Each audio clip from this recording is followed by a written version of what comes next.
Well, joining us in the studio today, we're very excited to have Kim back from Narrow Road Home. Welcome back to the show. Thank you, Jody. And we have a couple of other special guests. Last week, we got to hear Renee's story as we talked about the theme of overcoming, and Renee came in to share her story with us. And this week, we have the great opportunity of having Harley and Gail here, who are Renee's parents. Thank you so much for coming in. Thank you for having us. It is great to see, and I think great to hear, Kim, right, when families get involved with helping somebody overcome and helping somebody down that path. And the more support that you can have in that, the better. Absolutely, and just to see the progress, and I'll let obviously them share their story more personally, but it just when we had a meeting last week and just talking about progress and Rene moving forward and kind of launching into the world and now working with our program, it was so exciting to hear just the family say that this was a part of a recovery process for all of them, and that they themselves had grown so much. And so that's really the foundation of what the Narrow Road was about, is not get healing in isolation, but to do it as a family coming together, because we're not islands and we're put in families for a purpose and a reason. So that's, to me, really exciting to see. Now, is that relatively rare, or does it depend on the circumstance, or like how often do we see families jumping in like Renee's? I'll be honest with you. It's, for me, in my experience, it's unfortunately not the majority. I'd like to see that pendulum swing the other way. Often you can do a lot of work, and I've worked with young people as well before, and often the families are more resistant at looking at themselves. Often they just want to fix somebody, right? They say, you know what, there's this person in our family we're just going to give them to and just fix them, and then we'll take them back. But really, that's not the case at all. Usually there's generational stuff. There's years of patterns that have been ingrained from childhood as well, and that's, from their forefathers. And so it's about stopping things and behaviors and breaking those patterns as a family, right? So that there can be a fresh start all around. Absolutely. Well, chatting with Harley and Gail off the air, you can see the love and passion that they have, and it's been, I guess, just for lack of a better term, a big journey for you guys as well. But what has this been like with Renee going through Narrow Road Home, and what has this been like for you guys as a family? It's definitely been an education for myself, even starting out in the early 2000s with junior high school and all of the what seemed like things going off the rails for Rene, and how I perceived all of this and understood it, and which I didn't, and the hanging out with evil friends and them getting in all this trouble. Just smarten up. As I went through this whole process and learned that there's obviously issues that need to be dealt with, and walls being put up that are getting taller and thicker and not being dealt with, and I didn't understand all of that. So my process was to get over this, smarten up, and I didn't really have an education on all of that, on how we should approach things, right? I've learned so much in all the years going through this too, that there is it is about the family. And I have to admit too, when Rene went and met up with Kim, and they mentioned that we were gonna it would be best if the whole family got together once they worked through some of Rene's things, that yeah, I want to go support Rene with all that. But in finding out that there is generational items in there, and just a real lack of education on what's going on, there was as much foundation on my side as there was on Rene's side. So it was pretty empowering, actually. So. Well, I think when you go into a situation as a parent, you always wish for that moment where they came with a handbook that helped you through something like this. And I would assume you feel pretty darn helpless when there's not much you can do in that time frame, when you feel like she was spiraling out of control. Yeah, I don't think kids realize that even though parents don't know what they're doing, that they're still worried about them. they're still losing sleep and pacing at night, and hard leaving, knowing that they should be seeking counsel, right? I feel pretty normal in the fact that I'm a good dad, and I'm trying hard to provide for a family. But getting counseling is another.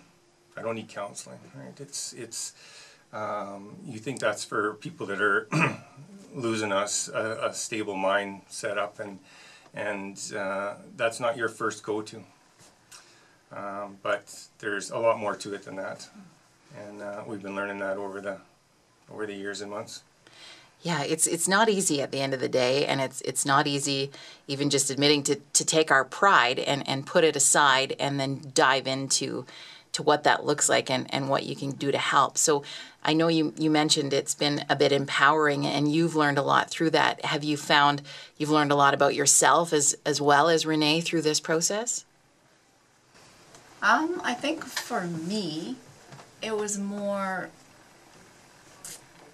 Yeah, I guess I did. It was more realizing how much my relationship with my mom came down onto Rene. Even though, as a young girl, there was, you're never best friend with your mom, especially going through the teenage years. You know better than they do, and they're old, and all that kind of stuff. But there were issues that I held on to in resentment and bitterness to my mom, and I never let them go.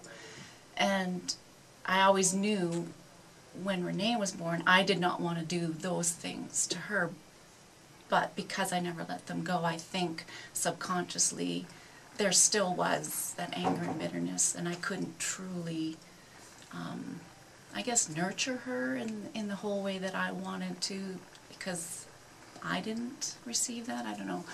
So that was a big opening to me, and once we let those walls down, yeah, I noticed a big difference in even my mindset towards Rene.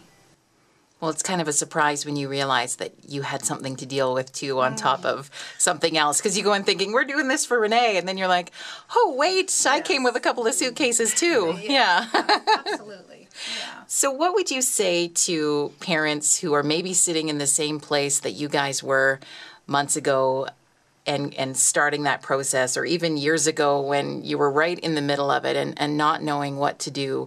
What do you say to those parents today? For myself, I think if parents see things going off the rails, they are going off the rails. And if they're as normal as I feel and my life process looks, then they probably don't know half of what they need to know.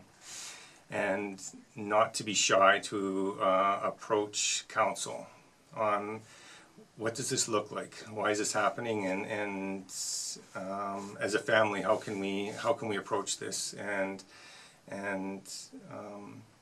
try and get some sort of unity before things really go off the rails. And there's no shame in that. No, there's not.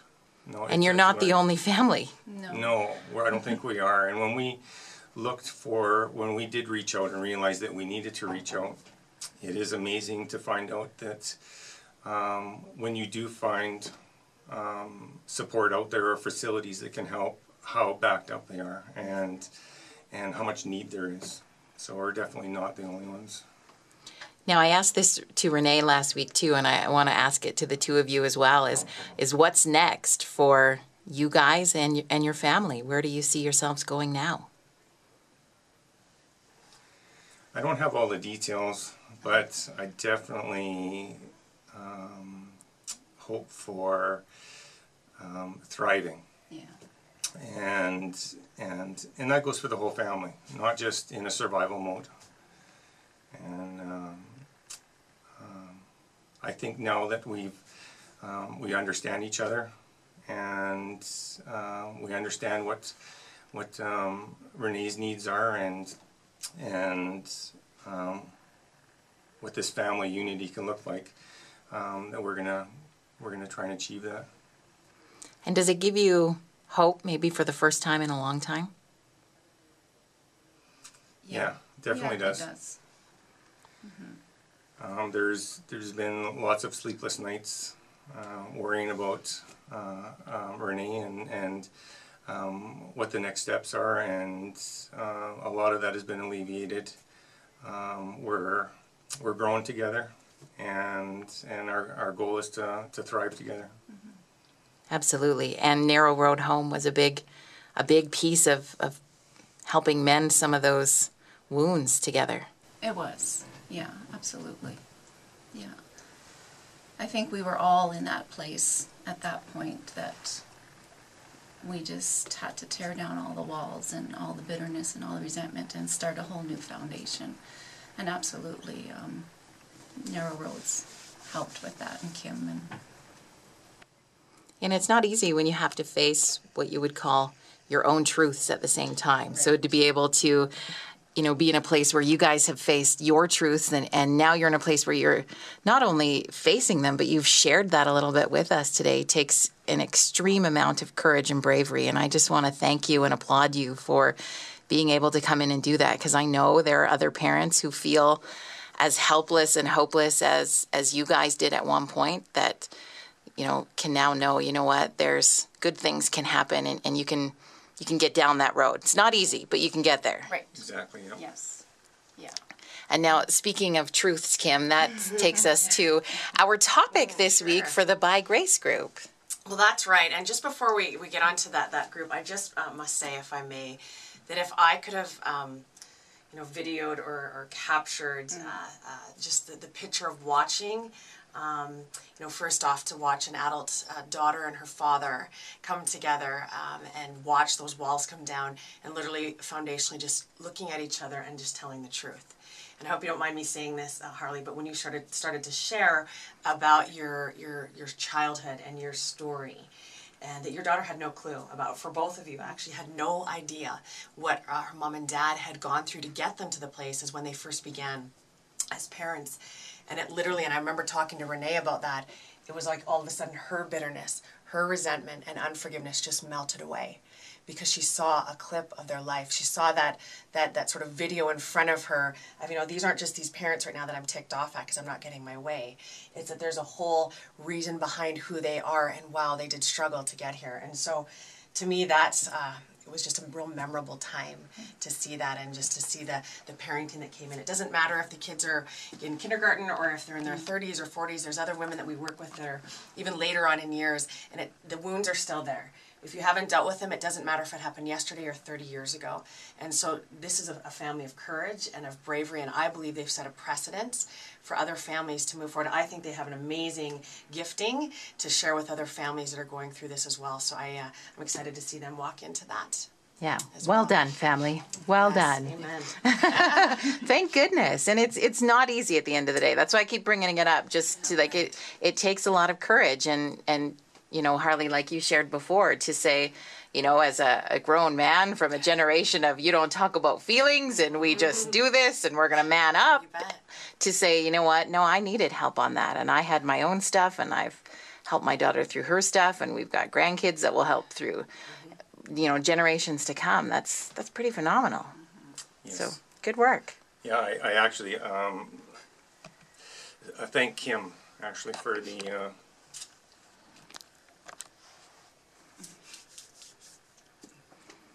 it's definitely to bring it all together. Thank goodness for you, cotton ball head, or whatever you called yourself earlier. Q-tip head, I think is what we called you. Yeah. But it is humbling, because quite honestly, in my life too, I've been in that place where Rene has been, or that brokenness feeling, and even as a parent of feeling like what the things that I could have done better and should have done better. But right now it's about, like we said, checking it all at the door, and we just come in at ground zero. We can't change the past, and it's about what we do moving forward. And so really, it's I get my strength from God, and so I just thank God that I have God, or I don't think I'd be too much fun to be around. So. Exactly. Now, when we talk about truth, we said that's the sort of the theme for this week's By Grace group, which last week with Overcoming was, Wow. I said this on the air and on Facebook and everywhere, was the most incredibly moving, unbelievable afternoon I've ever been a part of. And it happens right here in High River, and it's so needed, and it's so amazing. It was amazing, and I was so excited. You didn't tell me you were coming, Jody, and so that was just like, oh, wow, what a treat to have you, because especially because we talk about it, right, but to have you there and you sharing, and there's just something about coming and telling the truth, and it's contagious. And there was, like we saw, there was women that were just kind of just didn't know why they were there, but they just walked in the front door, and that took courage to do that. And then there's something, like I said, about when you come in and masks are off, and we're just kind of laying, the bags are checked at the door, and it is a safe place to tell the truth. And I believe it's a powerful thing that's going to just, women already were at the trade show this weekend for the health and wellness show, and the amount of women just coming up saying, this is my story. When I hear a little bit on the radio or I hear about what you guys do, I just want to tell somebody. I don't feel like I need, residential care, but I just need someone to kind of relate to me and to be able to feel my pain a little bit because I'm lonely. Yeah, and that's what Thursday's all about. You bet. Yeah, and it's exciting. I just believe it's just going to grow and grow because we're only on week 3 coming up, and it's just that truth and just laying it all out, and we don't have to be afraid anymore. We just don't have to lie. No matter what we've done, no matter where we've been, it doesn't matter. We can just have honesty, and we're about a place of just enveloping you and just saying, hey, we love you where you're at. And the fresh buns were also an added they were bonus. So amazing, and I can take no credit for those. Thank you, Iris Keller, for those. Yeah, they were so good. Keep those coming on Thursdays. We'll have to get a workout plan after the group. Yeah, we're working on that too. We'll have to start walking as a group now. Exactly. Good grief. Perfect. But yeah, it was awesome. So if people want to find out more info, if they want to come be a part of Thursday, or they're a family listening, just like Harley and Gail today that just want to talk some more, how do they do that? Where do they get that info? Well, they can just look up our website is narrowroadhome.com, or they can show up at 1:30 at 440 McLeod Trail across from Spitzy School. And it's open to anyone, not just High River. We've had women coming from Calgary that heard about it through the grapevine. And so it's just anyone who feels, drawn to come and even just share their story. Perhaps, that everyone can learn from everybody, right? And so... and we're looking forward to having Gail come and join us. And one thing that I just want to say it's pretty awesome is Rene has just graduated from our program. She's our first graduate of and just amazing overcomer. And she is now, my original dream of this was that the women would go forward, take on the baton and work with us. And she has now come on to work with me as an assistant, and just excited to see where God's taken her because she has an amazing gifting. So she is now part of even helping lead these groups too. So. Which is very cool. That must make you feel proud, hey? Oh, absolutely. Awesome. Well, Harley, Gail, thank you so much for coming in, and Kim as well for being here today, and we'll just keep sharing the stories. We sure will. It's the highlight of the week for us, that's for sure. Yes. So thanks, Jody.